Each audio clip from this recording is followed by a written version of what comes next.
पंडित अभी कथा रवाना करेंगे, उस तो बाद फिर शुरू हो जाएगा। कोई नहीं जी, फिर झाके लवावांगे, तुसीं करो माड़ी जी गल, असीं भी सुन लईए तुहाडे मूंहों।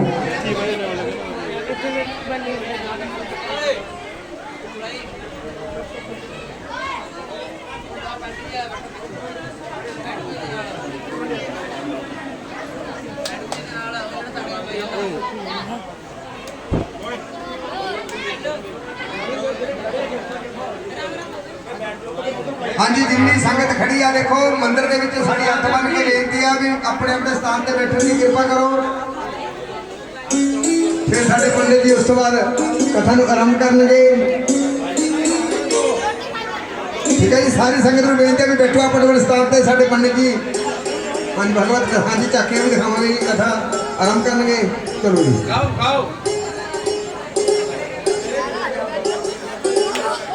साडी बेनती है जेडे पिछे खड़े हैं वो कृपा करके बैठ जान। जेडे मार्केट हाँ जी डॉक्टर हरगोबिंद सिंह शेखपुरिया जी जेडे अपने कुछ वचन कहेंगे उन्होंने असीं 5 मिनट दिंदे आ। डॉक्टर हरगोबिंद सिंह शेखपुरिया जी प्रधान गुरु काशी साहित्य अकादमी दमदमा साहब, वो अपने विचार पेश करना चाहते हैं। कमेटी के मैंबरों ते सर्व सांझा कांग्रेस के मैंबरों ने बेनती की ड्यूटी लो, किसी को खड़ा ना रहने दे, सामने बिठा दे, सामने अपनी अपनी जगह पे बिठा दो। कुर्सियां पे प्लीज बुजुर्ग माता नहीं बैठन, कुर्सियां पे बुजुर्ग माता नहीं बैठन। कोई बच्चा या कोई रेडी हो जिन्ना हो सकता है साड़ी बार-बार बेनती है से बुजुर्ग माता ही बैठन कुर्सियां पे।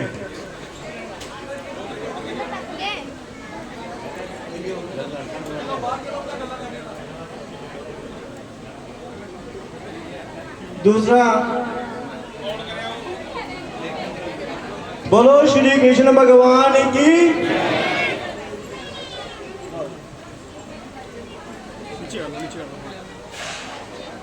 नारायणं नमस्कृत्य नरं चैव नरोत्तमं देवीं सरस्वतीं व्यासं च ततो जयमुदीरयेत्। दुर्गा माता मंदिर कमेटी के प्रधान धर्मपाल जी और समुचे मैंबर साहिबान, साढ़े बहुत ही सत्कारयोग हरिदास जी आगरा वाले जिहड़े कि महान विद्वान हैं और कई दिनों तो तुहानू कथा नाल निहाल कर रहे हैं और सारे ही इस कई दिनों तो भगवान कृष्ण के जन्म उत्सव दीयां खुशियां विच करवाए जा रहे समागम विच शामिल हो रही संगतां, सबनों राम राम, खुदा हाफिज ते वाहिगुरू जी का खालसा वाहिगुरू जी की फतेह।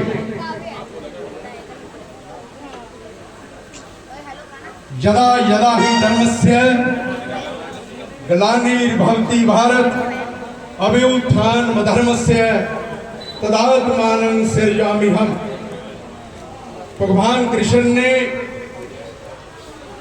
एक गीता विच श्लोक उस वेले उचारिया जदों वो भारत नाल अपना संवाद रचा रहे हैं और उन्होंने कहा कि जदों जदों दुनिया ते धरती ते धर्म का अनादर होएगा जां होया तदों तदों मैं अवतार लैके उस धर्म की रक्षा करने लई, धरती की रक्षा करने लई इत्थे अवतार रूप लैके आया ते आउंदा रहांगा।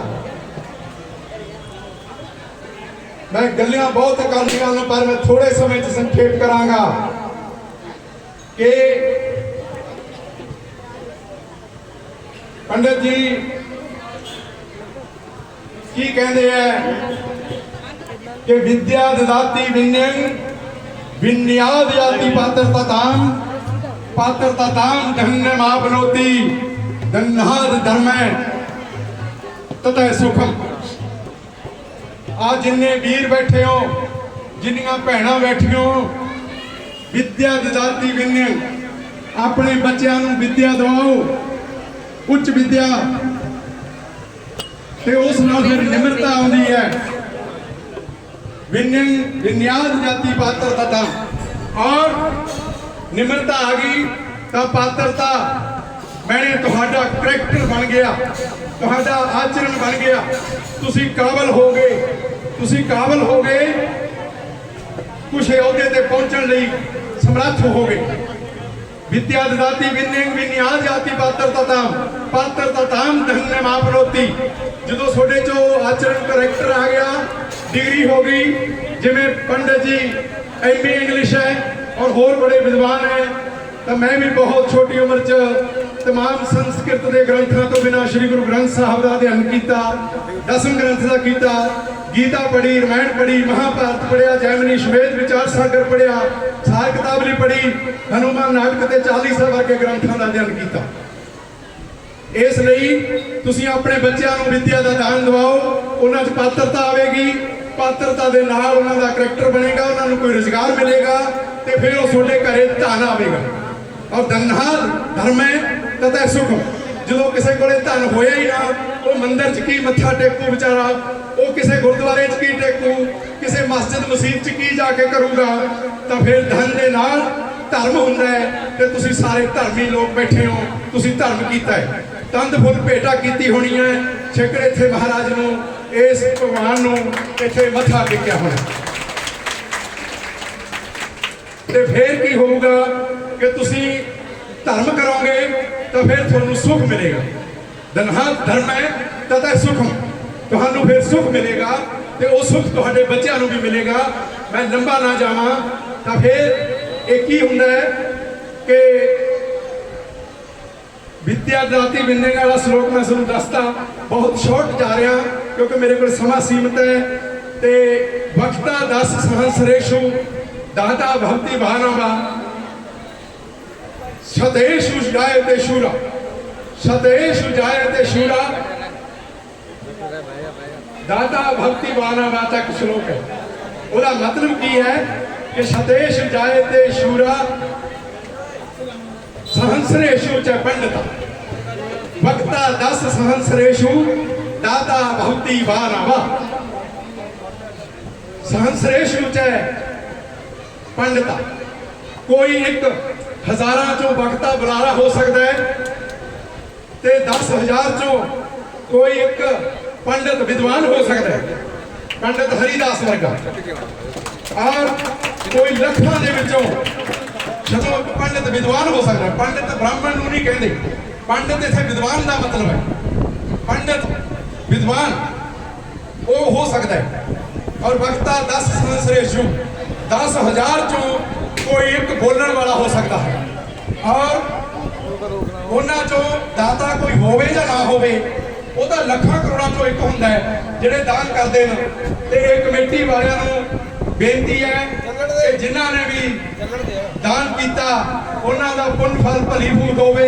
ਉਹ ਦਾਤੇ ਲੋਕ ਨੇ ਜਿਨ੍ਹਾਂ ਨੇ ਥੋੜੇ ਤੋਂ ਲੈ ਕੇ ਵੱਧ ਤੱਕ ਦਾਨ ਕੀਤਾ। ਤੇ ਮੈਂ ਮੇਰੀਆਂ ਸੱਤ ਸਾਹਿਤਕ ਤੇ ਸਮਾਜਿਕ ਸੰਸਥਾਵਾਂ ਪੰਜਾਬ ਵੱਲੋਂ और गुरु काशी साहित्य अकादमी दमदमा साहब वालों तुहानू कृष्ण भगवान के जन्मदिन दियां लख लख हमारे परिचय हो गया है।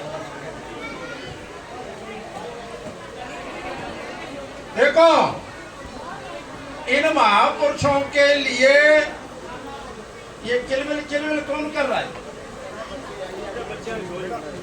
थोड़ा चुप रखो, उनको कौन बोल रहा है?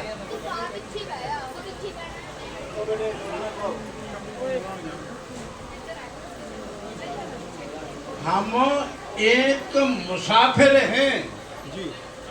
हम कौन हैं अभी, लेकिन हम मस्त हो रहे। जैसे नशा करके आदमी को पता नहीं रहता, ऐसे ही मोह के अंधकार में ये मेरा बेटा, ये मेरी पत्नी, ये मेरी पोती, ये मेरा ये हम पागल हो रहे, उन्मत्त हो रहे। हमें ये पता नहीं है कि हम यहाँ कुछ दिन के मुसाफिर हैं, तो इसके लिए हमें तैयार रहना चाहिए। हमारे साथ वाले जैसे हमारे प्रधान जी हैं, ये 4 भाई हैं, मानो कि और इनके पिताजी एक ही थे, उनमें पूरी प्रॉपर्टी अब 4 भाइयों। बात सही है, केवल किसी की विनोदी बात सही है। वो चले गए तो इसका मतलब हमें भी जाना है। It is factual. तो जो ये पावन आयोजन इन महापुरुषों के माध्यम से हो रहा है, उसका एकमात्र पर्पज है कि सारे काम करते हुए, दुकान चलाते हुए, बिजनेस चलाते हुए, सर्विस करते हुए, इसी तरह हमारा थोड़ा भगवान के साथ, वाहिगुरु के साथ संबंध होता रहे, उनका भजन ध्यान चलता रहे। तो भाई सज्जनों, इसका अर्थ यही है। और थोड़ा सा ये जो आना जाना चलेगा, अभी क्या किया जाए, भगवान के दर्शन करने के लिए तो मुश्किल है थोड़ी सी बजाना। ये जीवन क्या है, वो साधक जी बैठो। जीवन मुसाफिर खाना, न प्यारे धोखे में आना। जीवन मुसाफिर खाना, न प्यारे धोखे में। आप बात की तरह अच्छी तरह समझ सकता हो, सुनो, तोड़ में बजाना बस। ओहो, ये बड़ी सुंदर बात है। आज बड़े भगवान के प्रेमी उमड़ रही, बहुत अच्छी बात है, बहुत अच्छा। आ जाओ, आ जाओ। ये जीवन क्या है, मुसाफिर खाना है, आप धोखे मत आना। सांस जो पल पल जाती है बाहर, ये तो अच्छा है। सांस जो पल पल जाती है बाहर, लौटेगी क्या वापस आकर, क्या है इसका ठिकाना, न प्यारे धोखे में। जो हमारी सांसें चल रही हैं, ये लौट के भी वापस आएगी, कोई ठिकाना नहीं है। तो इसीलिए सज्जनों, इन महापुरुषों के माध्यम से, आप जैसे सज्जनों के माध्यम से इतनी उत्प्रेरक स्थिति हमें प्राप्त हुई है, इसका हमें लाभ लेना चाहिए, इसका हमें फायदा लेना चाहिए। तो वाहे गुरु जी का खालसा, वाहे गुरु जी की। देखो, कंस मर गया, कंस मार दिया भगवान ने। उसके बाद तुरंत उनके माता पिता जेल में थे, बहनों भाइयों, तुरंत उनको मुक्त किया। बहुत लंबी कथा है। उग्रसेन माने कंस ने अपने पिताजी को जेल में डाल रखा था, उनको जेल से निकाल के और राज सिंहासन पर माने राजा की जगह पर उनको बिठा दिया, समझ गए। फिर भगवान कृष्ण का स्वागत समारोह हुआ, हाथी पे बैठाल के उनको नगर में घुमाया गया और बहुत अच्छा सभी जगह फूल बरस रहे, आनंद हो रहा है। तो भाई सज्जनों, उसके बाद ये 11 साल और 8 महीने के हो गए अभी। अब ये पढ़ने जा रहे, कहाँ ये पढ़ने गए? उज्जैन। वहाँ सांदीपनी नाम के बहुत बड़े एक योग्य महापुरुष थे, उनके पास ये दोनों भाई 64 दिन रहे वहाँ। कितने दिन? 64 तरह की विद्याएं होती हैं।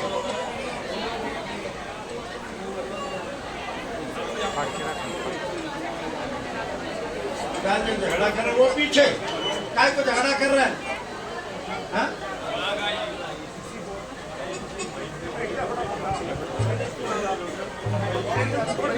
हेलो बहनों, कृष्ण भगवान और उनके भाई गुरु जी के पास पढ़ने गए, तो जैसे ही मौका मिलता है आप अपने बच्चों को अच्छी तरह पढ़ाना, ये शिक्षा है।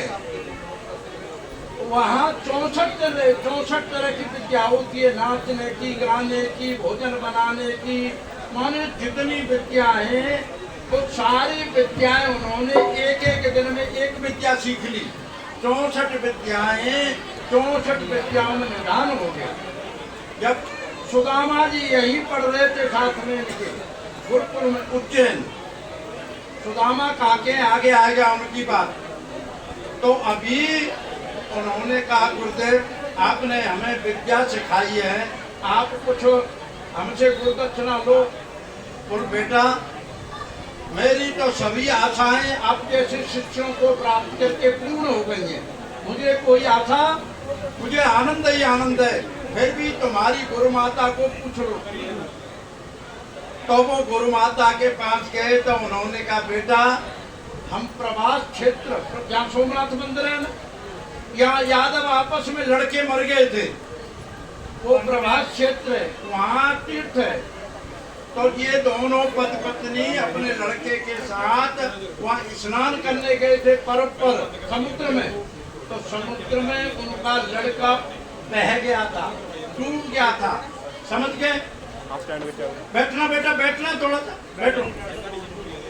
तो उन्होंने कहा इनका पता चल गया ये कितने पावरफुल है। तो उन्होंने कहा हमारे पुत्र को आप ला करके, तो देखिए आप डूबे हुए मरे हुए पुत्र को लाके दो। ये समझना भगवान कृष्ण कौन है, ये समझने की बात है। पूज लॉर्ड कृष्ण। तो गुरु माता ने मांगा कि हमारा पुत्र ऐसे समुद्र में डूब गया था, आप उन्हें लाओ। तो भगवान समुद्र के पास पहुंचे तो समुद्र ऑटोमेटिक उनके स्वागत में रत्न भर के और स्वागत करने के लिए आ गया। और उन्होंने कहा कि इसमें इस तरह हमारे गुरु का लड़का डूब गया है, उसे लाओ। तो उन्होंने कहा प्रभु मुझे इसका कोई पता नहीं है, लेकिन इसमें 5 जन्म नाम का दैत्य रहता है और हो सकता है उसने उस बच्चे को निगल लिया हो। 5 जन्य जाके भगवान ने मार दिया समुद्र में। 5 जन्य शंख था, 5 जन्य ऋषिकेश को भगवान जो शंख बजाते हैं वो था ये 5 जन्य नाम का शंख। समझ के गीता पढ़ा करो। 5 जन्य नाम के दैत्य को तो उसके पेट में कुछ था ही नहीं। तो भगवान यमराज के पास पहुंचे, यमपुरी में। यमराज से कहा, यमराज ने बड़ा आदर किया। उन्होंने कहा कि हमारे गुरु का पुत्र यहाँ लाया गया है, उसके कर्म विधान पर विचार न करके उसे हमारे हवाले करो।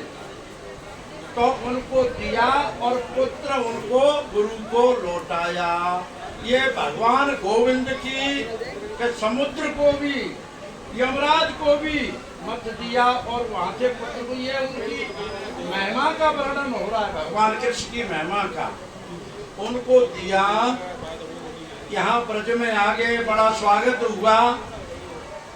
एक दिन भगवान सब कुछ होते हुए अपने महल में थोड़े उदास है। क्यों उदास है? वहां ब्रज में से आए थे तो गोपियों का बड़ा प्रेम था, माता यशोदा का बड़ा भाव था, उनकी याद आ रही है उनको। तो उद्धव जी उनके मित्र थे। प्रभु आपको क्या चिंता है? तो उन्होंने दिल की बात बता दी। मेरी प्रेसी गोपियां, मैं उनसे कह के आया था कि वापस लौटूंगा, आप थोड़ा उनको संदेश लेके जाओ और बताओ, उनको समझाओ।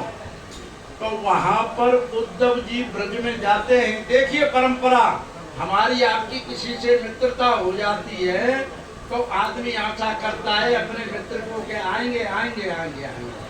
तो ऐसे ही भगवान कह के आए थे मैं लौट के आऊंगा, लेकिन लौट के नहीं जा पाए तो उद्धव जी को भेजा उन्होंने। तो ऐसे कई भजन है बहुत जबरदस्त, पर समय का बहुत अभाव है, समय बहुत कम है। तो जैसे ही रथ पे पहुंचे वहां तो दंड प्रणाम करते गए ब्रज भूमि को। भगवान के चरणों से अंकित है, वो पवित्र भूमि है। और शाम को वहां पहुंच के नंद बाबा और यशोदा माता ने बड़ा स्वागत किया, बहुत लंबी कथा। और उन्होंने उद्धव जी ने कहा कि आप जैसा धन्यवाद का पात्र इस धरती पर और कोई दूसरा नहीं है। ये कौन है? आजा बेटा आजा, इसको ले जा इसको।